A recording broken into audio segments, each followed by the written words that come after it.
go with another one, family. This is Queen Common Sense coming back with another one. I hope everybody is doing well. I love you.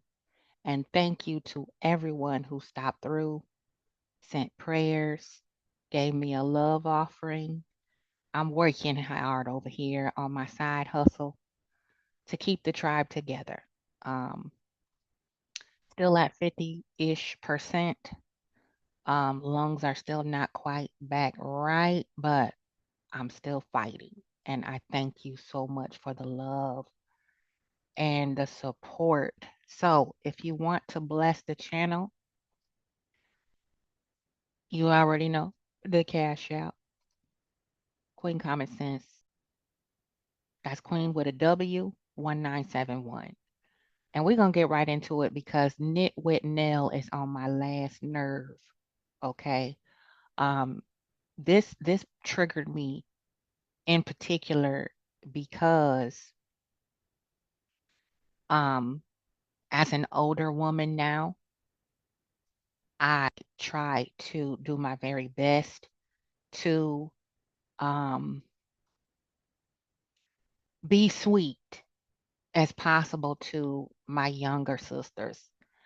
Whether they look at me as auntie, spiritual mother, wise elder, whatever. I try to show as much love and patience to my younger brown girls who are really open to the game, open to being put on, open to being cuffed up and given the real deal Holyfield when it comes to life out here and how it be lifing, okay?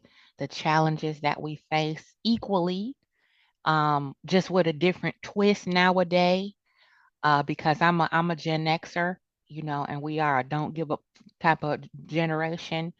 And I was very vocal, obviously, growing up, and I refuse to sit back and watch my sisters stumble through life and nobody cuff them and be nice to them and say, "Hey, baby, come over here. Your slip is showing. Let me get a safety pin for you. Let's step into the ladies' room and let me help you with that. Let me straighten your crown. Let me back these heifers up off you real quick."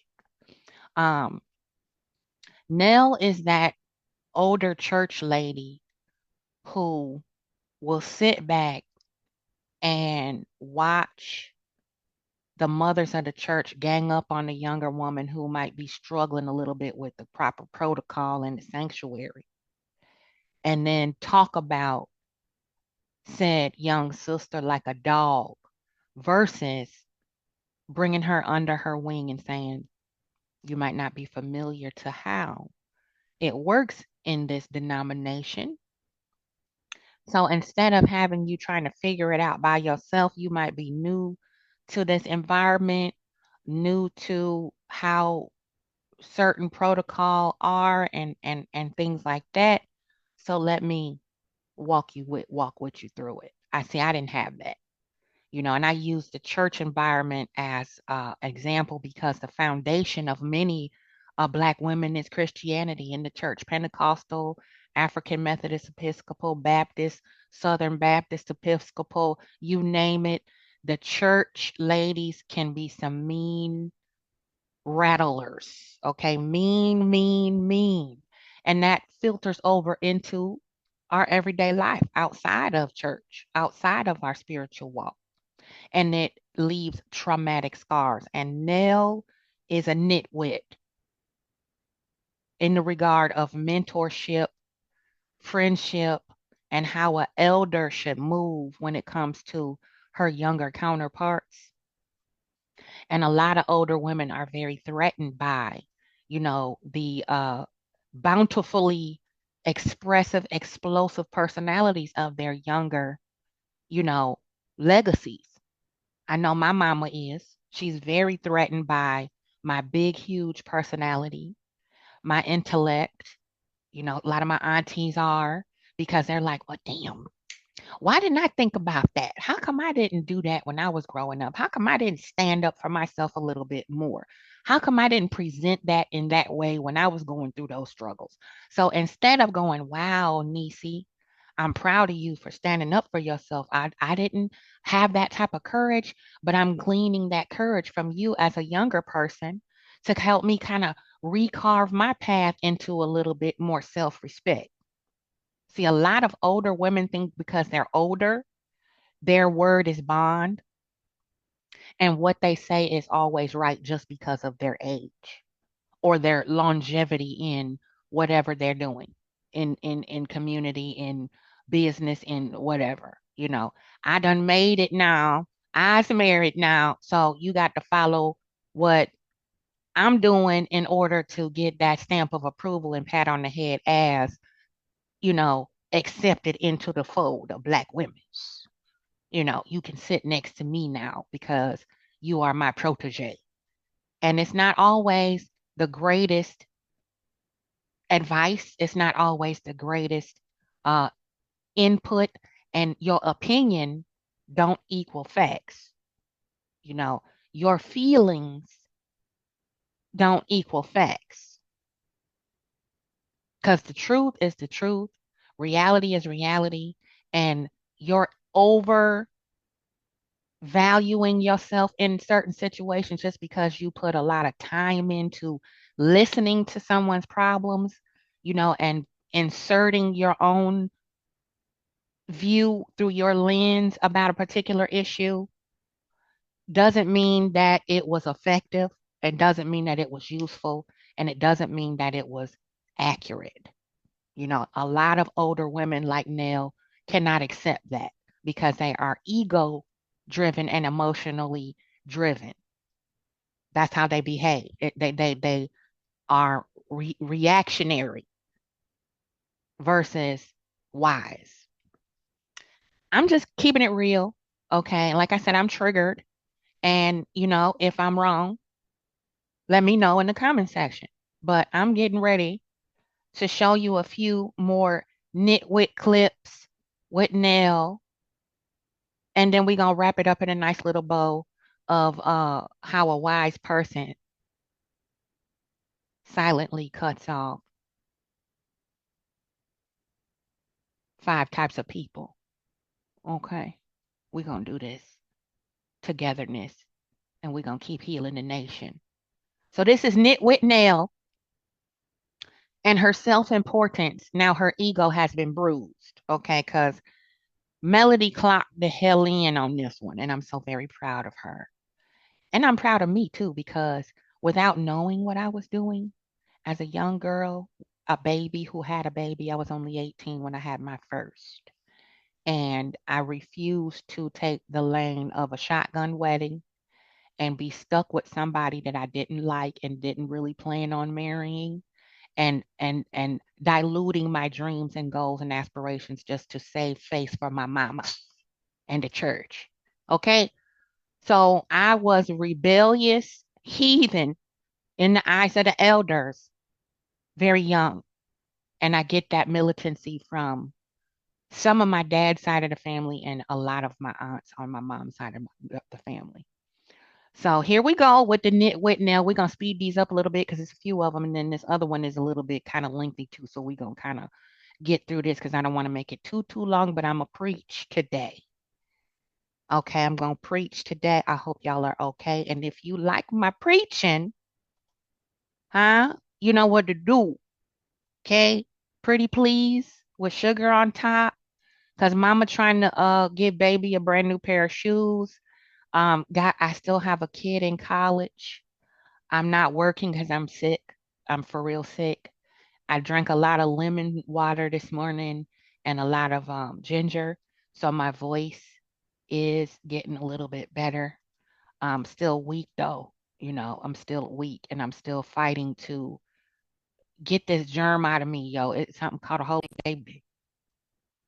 And it don't want to let go, but I put this in the figure four. We're gonna get rid of this. Okay, because I got to get back on my real hustle for real, and stuff like that. So that's my side hustle, not quite remonetized yet, still arguing with YouTube. Help a sister out. Okay, please. I love you, and I'm so grateful for the support that I do have. I'm trying to go ahead on and get up to 3K subscribers. Okay. And I said, while I'm sitting here stewing, I'm going to turn this pain into power. And we're going to talk about some real stuff that people don't want to talk about. I'm going to say the quiet part out loud. I'm going to say it for the people who really want to say it and don't know quite how to say it. Hopefully, it'll inspire a little bit more motivation to continue to stand on your business. And don't let people push you around just because they say they love you. Okay? Because that's gaslight. That's bullying. I'm here to tell you. Okay? Let's get right to it, though. Okay? We're going to get to it. And boom, you know how we do. So check this first one out with me. Hold your hat. We seen it. We heard it. We're going to dissect it and wrap it up in a nice little bow. Bam. Here we go. I think the thing with me and her is she get mad when I tell her how I feel. She really dismissed to me how I really feel about the girls' trip. She's Mel. She don't want to be, nobody tell her how they feel. She don't want to be held accountable. Nell gonna tell Mel how she feel, and she's not used to that. She's used to, I don't know, do girls. I've never been a do girl. I'm a leader myself. Friends tell each other the truth. Friends should be able to tell the truth. Whether you get along right then or not, whether you don't talk to each other, somewhere you'll come back. Right. That's what friends do. Exactly. And you'll be like, well, hey, I'm good. I just didn't like this or I didn't like that. That's what real friends do. Shady ass friends stick around you, hang out with you, and keep chopping up, laughing with you, and agreeing with you on everything. And I can't do that anymore. Kind of like how she kiki, haha, in Martell's face after learning that he called her a side chick. Kind of like she went on this big emote fest about being caught in a photo op with this tick. Kind of like how all along she claimed to be a mentor for Mel. I'm your mentor. I'm your mentor. I'm your mentor. I mentored you. I mentored you. And every time Mel sat down to talk to her and tell her about the challenges and the hell that she was going through with her former husband, I didn't know. She pulled a Car Lucifer. I didn't know all of that. Now I know. Now I understand how she gave all kind of pushback on the fact that this ninja has been harassing her nonstop and got locked up for it and had the unmitigated gall to say, I'm just, how I feel about it and approve of, him having to be going to jail. Kind of like that. And you want Melody to feel some kind of way about your feelings on the girls' trip about a damn name card? Yo. Help me compute that, family. Help me make that make sense. You're mad because I dismissed, air quotes, your feelings about the room assignment. And that makes you somehow feel like you are not a do girl. And I got mad at you because you told me how you felt about the damn room assignment.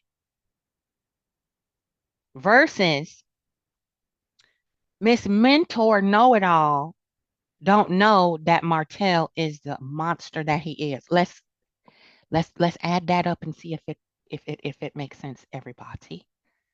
Let me know if I'm crazy in the comment sections, okay? Let's go to the next one. Okay? We got a commercial, so we're gonna get this by this commercial first. Whew, child. I'm sweating again. Here we go. Wow. Hold on. Check the way. Let me rewind. I'm sorry. Have they bought 7th Avenue? Wow. Hold on. A t-shirt? Even I bought Miss Nell has. Miss Nell has. She has bought something once. Wow. Yeah, she has. Speaking of Miss Nell, she came by the house, and I met and talked with her, just really catching up. Yeah. But also, she had done an interview and kind of said some things in the interview that I felt was not accurate. So I kind of brought it up to her like, hey, you said that I'm draining. How am I draining to you? I don't even hardly call. I don't bother you. If anything, you be calling me emotional, and I be calming you down. You know, like, I'm the calm down. I'm the calming down friend. friend. I'm That's gonna what I calm do. down. I thought she was like, I didn't say that. No, I didn't. I told think you she misspeaks sometimes. Yeah, She's speaking so fast. Yeah, yeah. I think she really forgot that she did. So I pulled up the interview and played it for her, and she apologized. You know, she was Real like, easy. yeah, real easy. She was like, you know what? I'm sorry. I shouldn't have said both of y'all. Screenshot ministry. Yeah, screenshot ministry. One thing I love about my friendship with Miss Nell is that we're able to have conversation, share how we feel, and move on. There are some people in this group, you know, who unfortunately don't want to hear the truth or hear the real. Bingo. And who might that be? Huh? We don't even need to say, do we? Okay. I don't even think Miss Nell can have a conversation and move on because the first clip we listened to was after the girls' trip. She was sitting up there in the dance hall with her hub, Mr. Fletcher, still whining about that fucking room. Okay, let's go to the next one, people. We got a little more work to do on this healing the nation. We doing surgery on these demons now. Okay? Okay. Walk with me, please. I love y'all. I love you to pieces. Oh my God. It's some smart folk in millimeter in here. Let's keep going. NitWit Nell. One more. And even after saying what I said, I thought about it. I shouldn't have said that. This ain't Now the first this is time I when they said. was on the girls' trip talking about the millimeter. Okay? We heard Nell dry snitch on herself. We've been talking about the dry snitching in the spirit circle. You're telling on yourself, you're exposing your own demons by talking too fast and not listening to what you are saying. You're not, it's how many inches between your ear and your mouth. Measure it. It's about what, 4, 6 inches between your ear and your mouth. You talk so much that you don't even hear yourself. You're just saying something just to have something to say. Oh yeah, I'm finna go in on Nell. After saying what I said, I thought about it. I shouldn't have said that. This ain't the first time I've said something to you about it. I know the millimeter. Not on this trip, guys. This was before this trip. I called Mel and I was mad. And I was like, millimeters, this, that, and I'm saying this, and I ain't this, and they saying I'm this about the. Hey, let's go back a little bit. She said, I called Mel and I was mad. Emotional, reactionary communication. You gonna call me on the phone about some strangers that said something about you and stated an opinion about you based on what these people saw you doing. We were looking at Nell do it. We posted our opinions. And then she gonna turn around and call Melody up, pissed off. Huh? They don't know me. And you was like, I can't control them. What do you want me to do? Right. And I had to really sit and think about that. Like, But I do think it could be a statement to diffuse the activation. The activation. But then she'll lose her fans. She'll lose them. Nobody wants to lose their fans or their money. lose them? But can we honestly say we will all do it? No, I'm I'm back not. if I feel like people are attacking people that I care about. Not me. Say what you want to. That's what the internet for. Okay. What can one woman do about a plethora of her supporters posting their own personal opinions and viewpoint about any one of the cast members to stop them from doing it?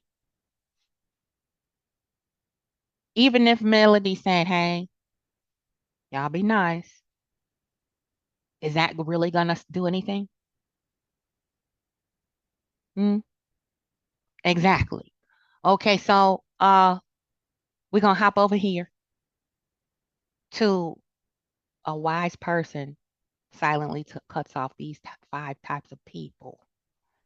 And it's our good brother Denzel Washington. Shout out to Growth Mindset channel. Y'all go over there, give it a click, a view, subscribe and all that, because it's a lot of good confirmation over there.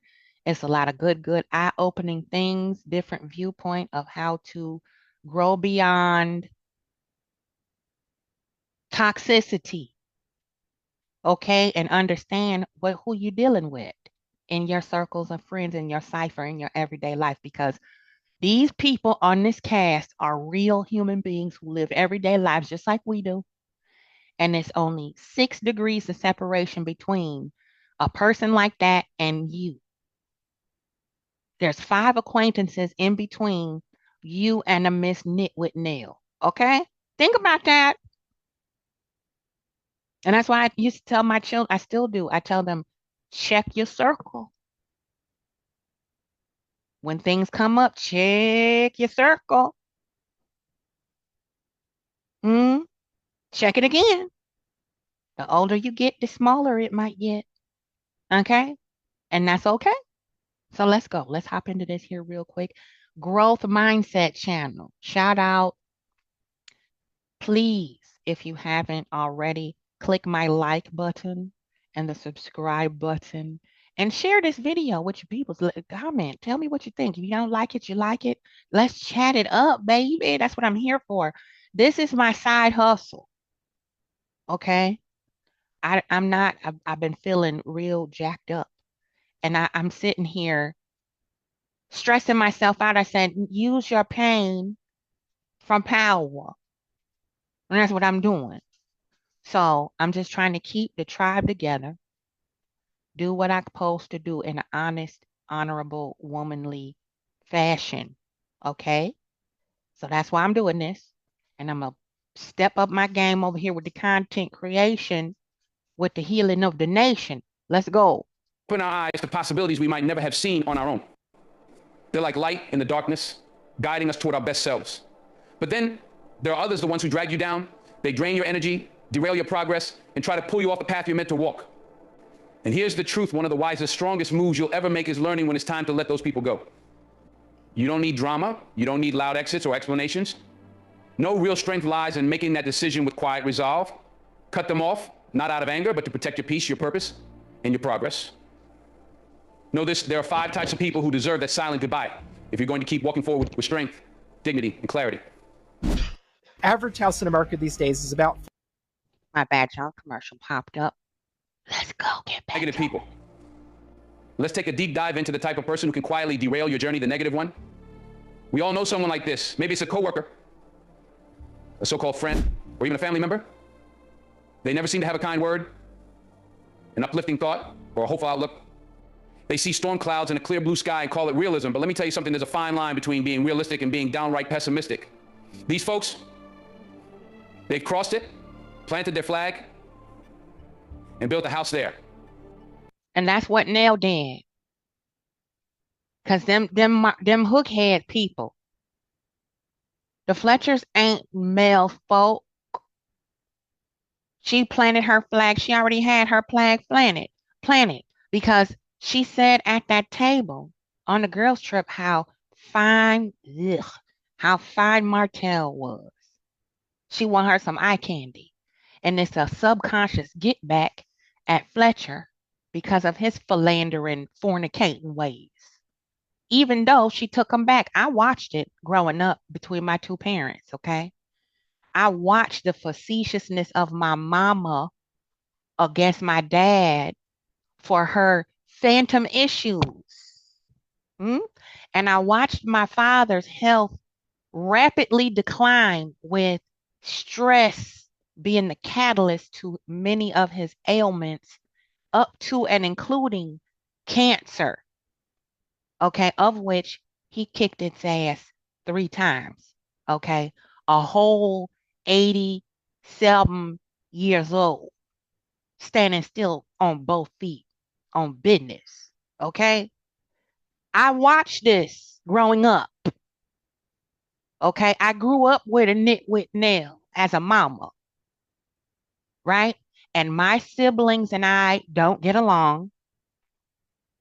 We used to pretend get along like Nell's children, okay? I have a lot of similarities with a half-sister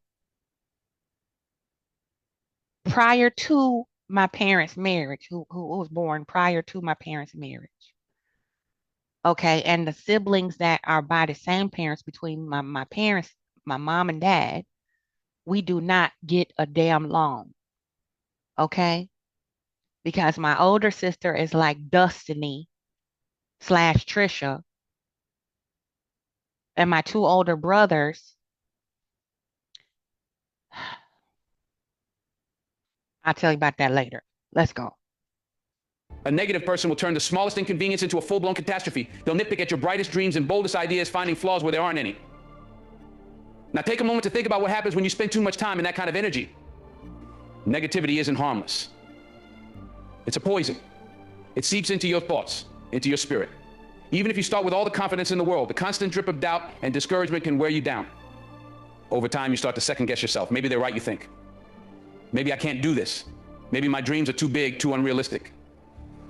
That kind of thinking becomes a chain around your ankles, holding you back from the greatness you're destined for. You can have all the talent, all the ambition, and all the drive in the world, but if you're constantly surrounded by negativity, it's like trying to run a marathon with a backpack full of bricks. Negative people don't just complain, they infect their mindset, their energy, their outlook. They pull you down without you even realizing it. It's like quicksand. The more time you spend around them, the harder it becomes to move forward. Instead of climbing, you're stuck. Instead of reaching, you're hesitating. Negativity is contagious, but so is positivity. So ask yourself, what kind of energy do you want surrounding you? What kind of people do you want speaking into your life? Because the voices you let in are the ones you start to believe. And you heard what Melody said. Not none of them helpers or ninjas over there still cheating on their wives purchase one item. Not a wet wipe, not a facial scrub sponge, not a lip oil, not a body butter, not a t-shirt. Huh? Because Marceau diminished 7th Avenue Beauty down to a t-shirt business. Remember that? Let's go. See, I'm a Virgo. I don't forget nothing. If you're serious about growth, if you're committed to becoming the best version of yourself, you have to be vigilant about who you allow into your inner circle. Your inner circle should uplift you, inspire you, push you toward greatness. It shouldn't be a place for negativity to thrive. Now, I'm not saying you need to burn bridges or create drama. No, a wise person doesn't need to make a scene. They make a decision, a quiet, deliberate decision to step back, to create distance, to protect their peace and their purpose. Because here's the truth, not everyone is meant to go where you're going. Let me say that again, not everyone is meant to go where you're going. Some people are only in your life for a season, and that's okay. But if someone's season has ended, and they're now holding you back instead of helping you grow, you have to let them go. This isn't about abandoning anyone, it's about protecting your journey. It's about recognizing that you can't afford to carry someone else's negativity while climbing toward your goals. Letting go doesn't have to be loud. You don't need to argue, explain, or justify your decision. Just move with purpose and grace. And what did Tisha do in the midst of the divorce of the former Holtz? You didn't respond to my text. I know you got my text. Why didn't you talk to me? How come you won't explain why you didn't call me back and text me back? Why I want to do the comeback group. I'm out because of Mel. She's just so evil. She won't tell me who my husband cheating on, but I can talk about her cheating husband and all her business all around town. I'm mad because she won't talk to me, but didn't buy one iota nothing, but copied off of Mel's paper for how many seasons? Listen, let's go. I'm sorry. I don't want to make this too long. Let's go. Shift your focus away from them and toward your own growth. Protect your energy like it's the most valuable thing you own, because it is.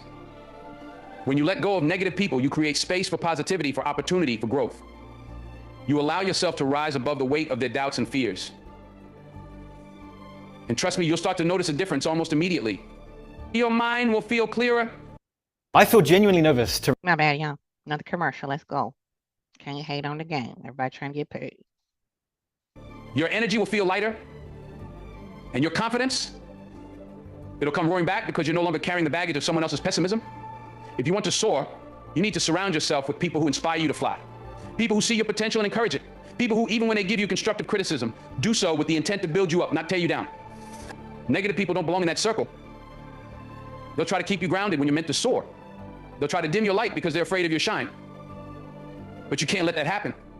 Letting go of negativity isn't just about cutting people off. It's about making room for the right people to come into your life. It's about creating an environment where your dreams can grow, where your spirit can thrive. You can't change a negative person, but you can control how much access they have to your life. And sometimes the best thing you can do is love them from a distance. And they get mad when you do that, baby. Y'all remember the story I told you about old girl that I grew up with in Chicago? when I pulled away and started pursuing my modeling career back in the day. Oh, I'm gonna show you some receipts too, Queen Honey. I might put a little something on the community wall over there on my wall over there to show you. Oh, girl, your girl was girly, okay? And her homegirl still running her yappa. 35. My daughter's 35 years old, yo. Still yammering about how I'm this, I'm that. She had to do this, do that, imaginary issues, and I have not said 3 words to this person in 35 years. Okay? I'll give it 30 because I really, really cut her off completely when my boom boom was about 5 or 6. I was about to have my second child, my autistic baby, around that time. And I said, you know what? I can't. I can't fake it no more. I would be cordial, and I would attend the same thing. You invite me somewhere, okay, let's try this one more time. Then the dry begging would start. Then the poking and the prodding. Same thing. Okay, let's go. Wish them well, but keep moving forward. Because at the end of the day, your energy, your peace, your purpose, they're too precious to waste. Protect them, guard them, and surround yourself with the kind of people who make you better, not bitter. That's how you grow. That's how you win. And that's how you live a life of purpose and fulfillment. 2, the ones who exploit your kindness. Now let's talk about the second type of person, the one who takes advantage of your kindness. This one cuts deep, doesn't it? Most of us want to help. We want to be there for the people in our lives, to support them, to lend a hand when they need it. Dusty, taking advantage of people's kindness, coattail, clout chasing, riding, groupieism, gutter sniping, backdooring, Dusty. Let's keep going, y'all. For those of us who are natural givers, it feels right to give and give. But here's the thing, you've got to be careful. There are people out there who see your kindness, who see your generosity, and instead of respecting it, they exploit it. They'll take everything you're willing to give without offering anything in return. And when you need them, they're nowhere to be found. There's nothing wrong with being kind. In fact, it's a beautiful thing. But kindness without boundaries, that's a recipe for burnout, frustration, and disappointment. Because not everyone deserves your kindness. Not everyone deserves access to your time, your energy, your compassion. If you don't set boundaries, if you don't recognize when someone is taking more than they're giving, you'll end up drained, empty, and wondering why you feel so unappreciated. These folks are experts at making you feel like you owe them something.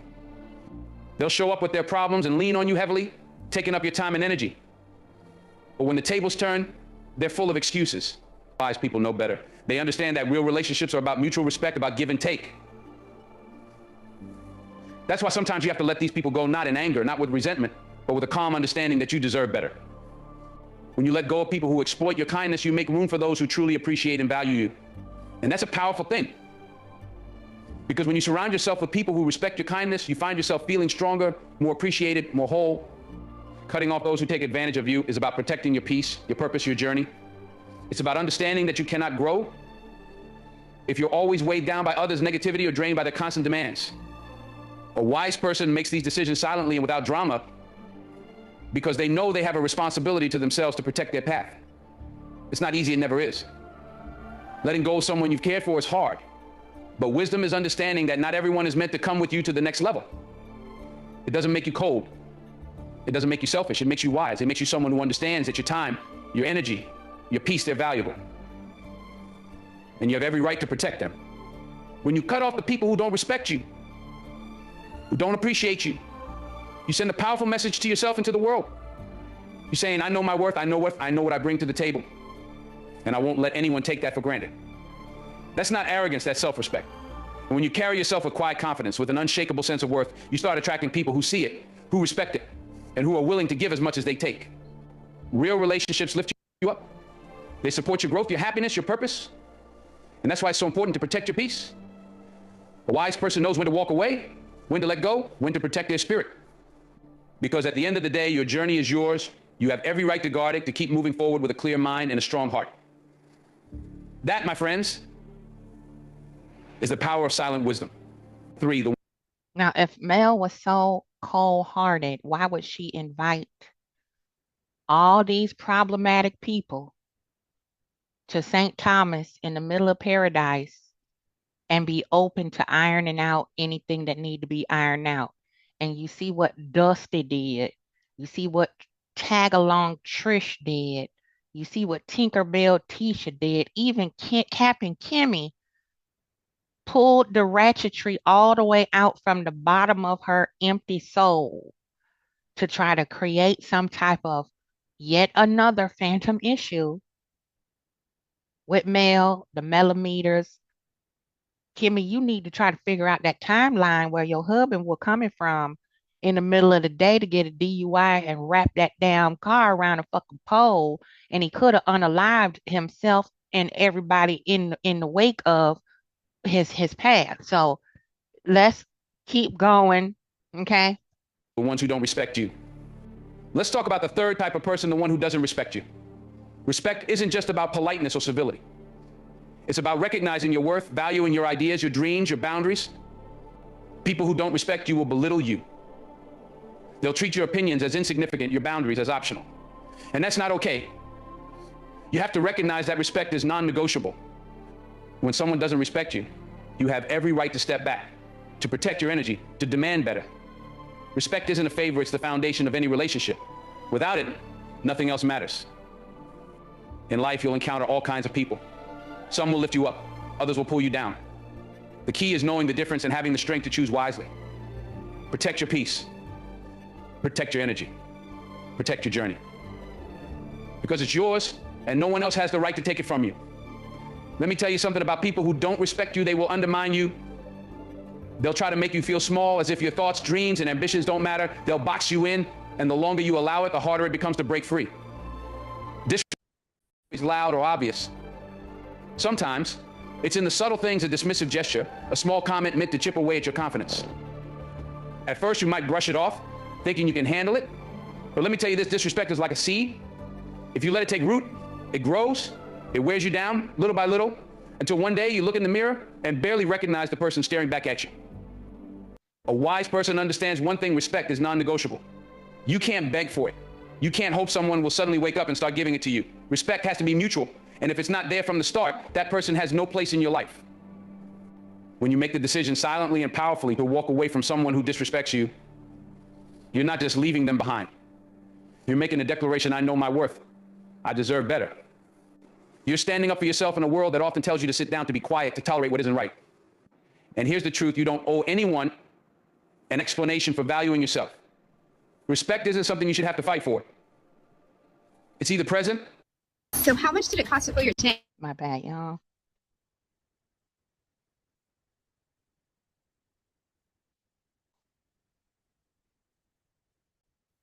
Ooh, these commercials really do interrupt the flow sometime, but we gotta respect the hustle. Bucks a month, full coverage. That's safe. Or it isn't. And when it's not, that's a deal breaker. Life is too short to waste on people who don't see your value. The time you spend trying to prove your worth to someone who undermines you is time stolen from your growth, your dreams, and your peace. Think about that. Think about all the energy you've given to people who didn't deserve it. Now imagine what would happen if you directed that energy toward yourself, toward people who genuinely care, who uplift you. Here's the wisdom: walking away from disrespect isn't weakness, it's strength. It's not about anger or creating drama. It's about self-respect. It's about knowing your time, your energy, your very essence are precious. Not everyone deserves access to you. When you protect those things, your life begins to change. You'll notice something incredible. You'll have more energy, more focus, and a clearer sense of who you are. The right people will start to show up, the ones who appreciate you, who respect you, who add to your life instead of draining it. There's power in the silent exit. You don't have to make a scene or explain yourself. You don't need to justify your decisions to anyone. Walking away with grace and dignity is a statement. It says, I respect myself enough to protect my peace. When you let go of negativity, something amazing happens. You create space for peace, for joy, for growth. You make room for connections that honor your worth. Suddenly life feels lighter, brighter. You find yourself surrounded by people who celebrate your victories, who stand by you in tough times, who remind you of your value on days when you might forget. The silent exit isn't about holding grudges or fostering resentment. It's about choosing freedom over baggage. It's a quiet act of self-love. Life isn't meant to be spent in survival mode, constantly fending off negativity and disrespect. It's meant to be lived with purpose and passion, surrounded by people who bring light into your life. But let me be clear, letting go isn't always easy. Sometimes you've carried the weight so long you don't even realize it's there. You've grown used to the subtle digs, the draining energy, the constant struggle. But that's not normal. That's not how life is supposed to be. When you cut off the people who weigh you down, it's not about being cold or detached. It's about giving yourself the freedom to live fully. It's about honoring your spirit, your energy, your time. The beauty of the silent exit is this: it shifts something inside you. You begin to see yourself differently. You realize you're worthy of respect, worthy of relationships that uplift and inspire. You stop accepting less because you know deep down you deserve more. When you let go of people who don't respect you, you'll notice doors opening that you never even saw before. That's the thing about negativity. It blinds you to possibilities. But when you clear it away, the path becomes visible. You begin to move with purpose, to focus on what truly matters. People will notice the change. They'll see the confidence in the way you carry yourself, the clarity in your choices, and the right people will be drawn to that. Not because you chased them, but because you became someone worth following. Let me tell you something, and I want you to hear me clearly. Being alone with peace is far better than being surrounded by chaos. There's a quiet power in solitude. Let's do that one more time, okay? And I want you to hear me clearly. Being alone with peace is far better than being surrounded by chaos. Yes. There's a quiet power in solitude, a kind of strength that only comes when you let go of what's weighing you down. See, most people think being alone is something to fear, but let me tell you, it's not loneliness, it's clarity. It's space to think, to breathe, to rediscover who you are without the noise, without the negativity. When you choose peace, it's not a one-time decision. It's a commitment. And like any commitment, it takes practice. At first, you might second guess yourself. You might wonder if you're being too harsh, too quick to walk away. But with time, you'll learn something powerful. Protecting your peace isn't selfish, it's survival. It's self-respect. Choosing peace is like working a muscle. The more you use it, the stronger it gets. You start recognizing disrespect before it has a chance to settle in. You catch the subtle comments, the dismissive looks, the energy that feels off. And instead of brushing it aside or making excuses for it, you face it head on. You make a choice to guard your peace like it's the most valuable thing you own. Because it is. When you consistently choose peace, something extraordinary happens. Your life begins to shift. It starts reflecting your values, your purpose. The chaos that once clouded your vision clears, and you see things for what they truly are. You begin to attract people and opportunities that align with who you are, not who you were trying to be for others, but the real you. You'll find yourself surrounded by people who don't just tolerate you, but celebrate you. People who respect your boundaries, who honor your growth, and who add value to your life. And let me tell you, that's a beautiful thing. Because life isn't about how many people you have around you. It's about the quality of those connections. Now, let's be real. This isn't about being unkind or cutting people off recklessly. It's not about walking around with a chip on your shoulder, ready to drop anyone at the first sign of trouble. It's about quality over quantity. You know, Hookhead is always talking about how Mel can't keep friends and how certain people gonna be gone and before the year is out. Oh, they cool now, but they won't be after a while. Maybe that's because they're not quality people. Sometimes, you know, you have to look at the quality of how someone is treating you. That's what I do. I'm like, I'm going to give from my heart. My intentions are pure. I don't have an agenda behind why I reach out to someone or why I open my arms or my heart to someone. It's because this person has good energy. And then if you let your mask fall off, whether you realize what you did or not, I'm not going to explain to a grown adult person why I back up off you. Now, if you ask me, and I think that maybe it might make a difference, then I will tell you. But I don't have time to coddle a person on why I feel you are not worth me allowing you to disrespect me in my face. I'm not going to explain that to you. I'm just going to leave your ass alone. Said circle chick from my childhood. I don't have to explain nothing to you. You shown me over time, growing up, living next door to each other, how you do not respect me. You do not respect my time. You don't respect my heart. You don't respect my friendship. And then here we are, eons later, we in grandma stage of life, and you still acting like you were acting when we were growing up. So where's the growth in that? Hmm? Drop them eagle feathers in the comment section. Hit that cash app for me if you like what we doing here in this here powwow. I love you. Let's go. Just a little bit more.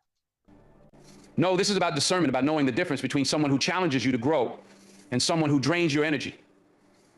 See, when you truly value your time, your energy, your spirit, you become selective.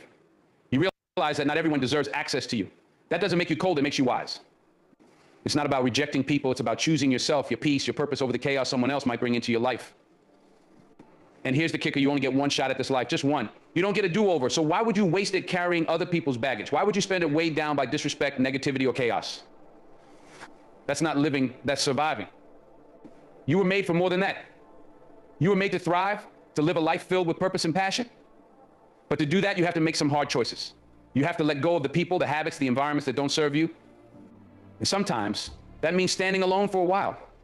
But let me tell you, there's a reward waiting for you on the other side of that decision. When you choose peace, you gain clarity.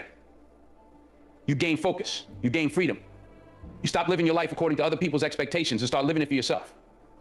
And here's what's truly amazing: when you operate from a place of peace, you become a magnet for the right things, the right people, the right opportunities, the right energy. It's like the universe starts aligning itself with the life you're building, the life you've always deserved. 4, the energy vampire protecting your peace. Let's talk about that friend, the one who always seems to bring a storm cloud wherever they go. You know the type. They're always complaining, always needing, always taking. Their problems become your problems, the chaos becomes your burden. They don't just share their struggles, they unload them on you with no intention of lightening the load for either of you. If you're no intention of lightening the load for either party, always got a problem for every solution, always got some type of hiccup, bump, speed bump, thorns, prickles, all kind of drama. Huh? Come on now. Let's go. Energy vampire, a person who drains you emotionally, mentally, and sometimes even physically. They call you not to connect, but to vent endlessly. They demand your attention, but rarely, if ever, give any back. What did Nell do? If anything, I'm always calming her down. I'm always listening to you, says Melody. If anything, I don't call you that much. How am I draining? You see the projection, you see the dry snitching, you see how the NitWit Nell is always putting her demons on display. I think it's a mild form of dementia when older women do that, because my mother does that to me a lot. She used to. She don't do that no more to me. But projecting her demons and her insecurities onto me, her daughter, okay? And I'm gonna do a story time on that too, just so y'all got receipts, okay? This is here. We're gonna do surgery on these here shadow demons. We don't even sometimes know they're there because we see mama, we see sister, we see that's my girl in a bag of pearls. We grew up together. I've known this child 50 years, and you don't even realize that's the biggest vampire of energy in your life, is that day one. Okay? I had 4 day ones.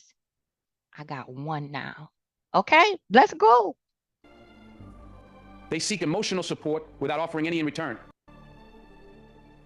It's a one-sided dynamic that leaves you feeling exhausted, frustrated, and let's be honest, a little resentful. Now, let me be clear, being supportive is important. We're human, and we all need someone to lean on from time to time. But here's the thing, healthy relationships are balanced. They're built on mutual respect, give and take, and genuine care for one another. If someone is constantly taking and never giving, you're not in a friendship, you're in an energy transaction that's leaving you bankrupt. The energy vampire doesn't always come with flashing lights and alarms. Sometimes they disguise themselves as someone who just needs a little help or just has a lot going on, and sure, we all have rough patches. But with an energy vampire, it's not a season, it's a lifestyle. Every conversation feels like a therapy session with you playing the role of counselor. They never seem interested in your life, your feelings, or your struggles. When was the last time they asked you, how are you doing? Hey, hello, ding, ding, ding. Never ask you what happened to Kimmy. Where Captain Kimmy at? Where was Nell, the Bell, NitWit Nell over there when Melody was being brutally stalked and harassed before said restraining order and charges were placed? Nobody knew nothing. I didn't know. I didn't know. I didn't know. I didn't know. But now she is big-headed, draining, stubborn, conceited, uh, uh, insensitive, disrespectful. It's all projection. It's all projection. I can't tell you how many nasty words and names I've been called by my own DNA sister because I do not talk to her, because I will not engage with her until she crosses a boundary. And then I tap that ass real good, whether it be through an email, a text message, or if I have to handwrite a letter and check her. You have a life. I have a life. My shit doesn't touch yours. The only thing we have in common is these here little children. And you pick a favorite out of 3 of my children, all 3 of them, you pick my daughter as your favorite. I don't like that. However, now that there's a bond, I'm not going to stand in the way of that, but there are boundaries and there's levels to this shit. Now, you want to visit, you want to do whatever, auntie time, all that, cool. Keep my name out your mouth. The minute you disparage me to my child, pop goes the weasel, snip, snip, okay? Until you can behave your fucking self. All right? That's how that goes. But because people don't like correction when they out of order with you, they feel entitled to disrespect you, whether it be to your face or behind your back. Because of your silence, they translate that into your accept. She didn't say nothing this time, so I'm gonna do it again. Oh, well, she didn't say nothing that time. I'm gonna do it again. Oh, it must be okay that I do this and do that, even though I see the damage I'm causing to my niece or whatever who's caught in the middle. I don't care about that. I just want to stick it to her mama or stick it to the person who checked me for disrespecting them. Sound like a Karen, don't it? Huh? So then they want to further assassinate and attack your character because they didn't like the fact that you stood on that boundary and said, listen, I'm drawing the line in the sand right here. Step over it again, you're going to get stung. Okay? I'm going to have to tap that ass again. I let you get away with it these couple of times. Now I'm tired because your shit is touching mine. Okay, let's go. And meant it. The truth is, these people often aren't looking for solutions, they're looking for attention. They want someone to validate their negativity, to nod along as they spiral deeper into their problems. And if you let them, they'll pull you down with them. Being in a relationship with an energy vampire comes at a price. Over time, their constant neediness can leave you feeling depleted. Your energy, your peace, your sense of balance, it all gets siphoned away. You might start to dread their calls or messages, feeling a weight settle in your chest every time their name pops up. Worse yet, staying in this dynamic can chip away at your self-worth. You might start to feel like your only value is in what you can give, what you can fix. But let me tell you something, your worth is not tied to your ability to save someone else. Your time, your energy, your peace, these are precious commodities. They are not infinite, and they are not to be given away recklessly. Here's where the hard part comes in. You've got to set boundaries. That doesn't mean cutting someone off cold turkey unless that's what's necessary for your well-being. It means being clear about what you can and can't offer. Say something like, I care about you, but I can't always be the person you lean on. I need to protect my energy too. If they're a true friend, they'll understand. If they react poorly, well, that tells you everything you need to know. Remember, these boundaries are not walls, they're guidelines for healthy relationships. They're a way of saying, I value myself and I value you enough to want this relationship to be balanced and respectful. when you step back from an energy vampire, something remarkable happens. You start to feel lighter. You realize how much of your time and emotional bandwidth was being consumed. You'll find space to focus on your goals, your peace, your passions. And here's the thing, when you reclaim your energy, you attract people who match that energy. You'll find friends who uplift you, who celebrate your wins, who are there for you just as much as you're there for them.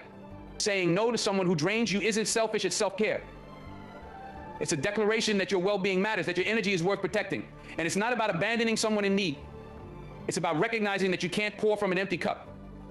You can love someone and still decide to love them from a distance. You can care deeply and still prioritize your peace. The energy vampire will always find someone to feed on. It doesn't have to be you. Step back. Protect your energy. Reclaim your peace. Whew.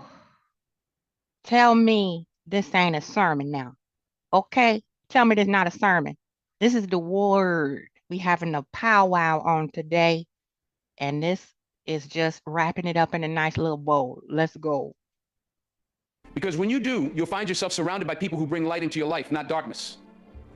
And that, my friend, is the kind of life worth living. 5. The competitor, a silent battle of egos. Let me paint a picture for you. You've got a friend, someone you think is in your corner, but every interaction feels like a quiet competition. Instead of celebrating your wins, they measure them against their own. Instead of being inspired by your growth, they see it as a challenge to outdo you. This friend is a competitor, and the constant need to one-up you can turn even the closest bond into a battlefield. It starts subtly. Maybe you share some good news, you landed a promotion, achieved a personal milestone, or took a big step towards your dream. You're excited, looking for a genuine celebration from someone you trust. But instead of joy, you're met with a story about how they've done something bigger, better, or faster. Your win isn't just diminished, it's overshadowed. Tinkerbell t-shirt. You might laugh it off the first few times, chalking it up to their personality, but over time it starts to weigh on you. Their jealousy creeps into the spaces where support and encouragement should live. And the more they try to prove themselves against you, the more you start to question, is this friendship about connection or competition? The competitor often operates from a place of insecurity. They see your success not as a reflection of your hard work, but as a threat to their sense of self-worth. They're caught in the trap of comparison, measuring their value against yours as if life was some kind of scoreboard. But here's the thing, that competition has nothing to do with you. It's about them, their fears, their doubts, their unspoken struggles. They're chasing validation, and your achievements become the mirror they're afraid to look into. This behavior, though rooted in their own insecurities, creates ripples that affect you. Their constant comparisons can make you second-guess your own accomplishments. It's like they're planting seeds of doubt, whispering, "Are you really that great?" And if you're not careful, those whispers can grow into voices that undermine your confidence. Friendship should be a safe space, a partnership where two people uplift and inspire one another. But with the competitor, that space becomes a battleground. Instead of collaboration, there's rivalry. Instead of mutual respect, there's resentment. Dusty. Mel starts singing. Here she come with her singing. Mel's trying to, build her brand, rebrand herself. Here she come all of a sudden. Now she e-commerce. Listen, come on now. Keep going. This dynamic can drain you emotionally and mentally. You find yourself withholding your victories, afraid they'll turn them into yet another contest. You might even start downplaying your success to avoid the inevitable comparison. But let me tell you something, you don't need to shrink yourself to make someone else feel tall. You don't need to dim your light just because someone else is afraid of how brightly you shine. Sometimes the competitor goes beyond comparison. They might subtly or not so subtly sabotage your efforts. Maybe they talk down your goals, make helpful comments that discourage you, or even take steps to block your path. Their actions aren't about malice, they're about fear. Fear that your success will leave them behind. But here's where the wisdom comes in. Their fear is not your burden to carry. Their jealousy is not your responsibility to manage. You have a choice. You can stay in the cycle, trying to prove yourself to someone who will never be satisfied, or you can step out of the competition altogether. Recognize that true friends don't compete, they collaborate. They don't measure their worth against yours, they celebrate your victories as if they were their own. The competitor doesn't need to be your enemy, but they may not be the ally you need on your journey. It's okay to set boundaries. It's okay to distance yourself from behavior that drains you. At the heart of every relationship is a question, does this person lift me up or weigh me down? With the competitor, the answer often reveals itself over time. Their actions speak louder than their words. If they can't cheer for you without comparing, if they can't support you without sabotaging, then it's time to reevaluate their place in your life. Let me leave you with this: your journey is your own. Your success, your growth, your victories, they're yours to cherish. Don't let someone else's insecurity rob you of the joy you've earned. Surround yourself with people who inspire you, who celebrate you, and who remind you that there's room for everyone to win.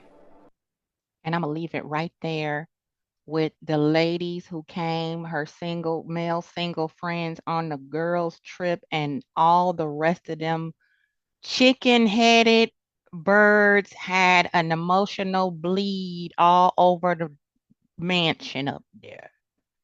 Y'all be good. I love you.